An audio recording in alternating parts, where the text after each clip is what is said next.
By now everyone should have heard that the Catholic Church is an ancient, worldwide organization dedicated to the constant goal of fucking young boys. But is that true? And if yes, why? When discussing this issue, there is one huge problem: missing data.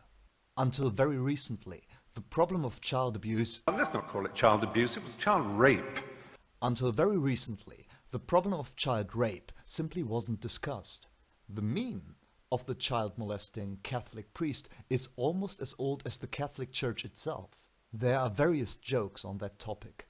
A priest and a rabbi are swimming in a lake when a group of people passes by. The priest uses his hands to cover his pelvic area, while the rabbi is covering his face. After that, the priest asks the rabbi why he covered his face rather than his groin, and the rabbi answers, "My congregation tends to recognize me by looking at my face." It's an old joke about an even older stereotype. But back to the actual issue. Pederasty within the Catholic Church hardly got any media attention until the 70s, and only now, after the 2002 sexual abuse scandal, we start seeing individual clergymen prosecuted for their crimes. For years, Monsignor William Lynn was the official in the Philadelphia Archdiocese in charge of investigating sex abuse allegations against priests. Instead, the jury found today he covered up for them, moving abusers from one parish to another, citing health reasons, and keeping unsuspecting members of the new congregations in the dark that their new priest was a suspected sexual predator. Why is that? Because I went to the Lafay Commission and you had 7 barristers there questioning me and telling them I was telling lies when I told them that I got raped of a Saturday, got a merciful beating after it, and then he came along the following morning and put Holy Communion in my mouth. Why didn't people listen to the victims of sexual abuse before? Why didn't people take them seriously? Or rather, why did people choose not to deal with this issue? In spite of all its faults, the anti-authoritarian culture of the 60s and the ideas of sexual liberation that came with it had a huge effect on public discourse, a positive effect. Concepts like authority and tradition ceased to be as unquestionable as they had once been. Anyone started to be submitted to public scrutiny, including the Catholic Church. Considering the lack of data, I will accept the idea that child molestation is not more prevalent within Catholic organizations than it is within civil ones. Mandatory celibacy might be a problem because it forces priests to hide all sexual activities and therefore blur the lines between healthy and perverse sexuality. Although I consider this to be a legitimate suspicion, I accept that it's only popular psychology. Still, why do we hear so much about child rape within Catholic institutions? In my opinion, the main reason is history.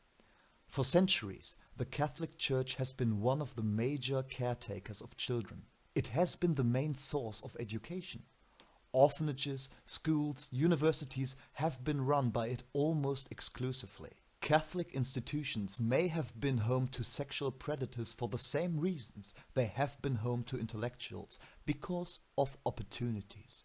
A sexual predator is going to be where these opportunities lie. And if he or she can pick up a profession that provides him or her with this opportunity, even better. What sets the Catholic Church apart from civil institutions that have been responsible for child abuse on a massive scale is legal immunity. The Catholic Church, more specifically the Vatican, is not only an organization, it's a state. When the head of the Catholic Church, Pope Benedict XVI, was about to be investigated for his role in concealing cases of child rape in 2005, he successfully claimed diplomatic immunity and the case was dropped. And that's the essence of why the Catholic Church is bearing a unique responsibility today. It deserves exceptionally harsh criticism, because it is still exempt from legal ramifications and chooses to handle cases of child rape internally, because it focuses on protecting the criminal rather than the victim. I'm all for the concept of innocent until proven guilty, but the Catholic Church is preventing the very process of justice, and it needs to be despised for it. Its claim to divine immunity needs to be fought and in a philosophical sense diminished to smoking ruins. Because as long as that isn't the case, it's going to remain a safe haven for pederasty. One note at the end that I consider to be very important.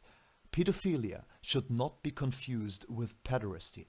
Paedophilia describes both the emotional and the sexual attraction to minors, which may itself have its roots in sexual abuse. That's not an excuse, it's an explanation. Pederasty is the actual abuse. Simply equating the two is dangerous both to pedophiles and their potential victims, because it makes it harder for pedophiles who don't have criminal intentions to seek out help, which is vital to the well-being of the children in our society. A pedophile is not necessarily going to become a child rapist, just like a heterosexual virgin is not necessarily going to be a rapist. Having said that, the Catholic Church certainly is the wrong place for a pedophile to go to. I'm the Thoughtful Contrarian. Feel free to rate, subscribe and/or leave a comment. And if you are aware of actual studies conducted on the connection between pederasty and denomination, please share that.